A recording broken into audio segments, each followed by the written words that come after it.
Deməli, gördüyünüz kimi pomidordur. Hal-hazırda suyunu çəkib, buraxıb, yəni tam şəkildə suyun buraxmamalıdır da. Yəni bu biraz bu formada qalmalıdır. Yəni suyu qurumamalıdır. İndi yağ əlavə olunacaq üzərinə.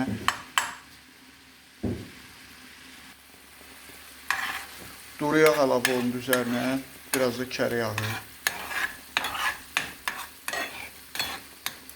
Duzu vurulur.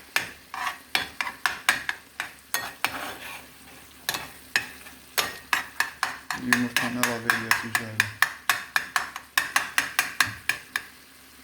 Pomidorun qabıqlarını soymuşam.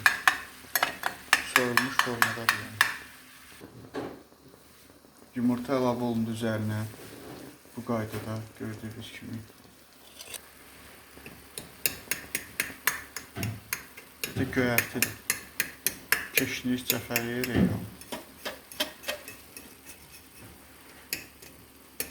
Yalandan belə yavaş-yavaş belə edirsiniz. Özü pişir.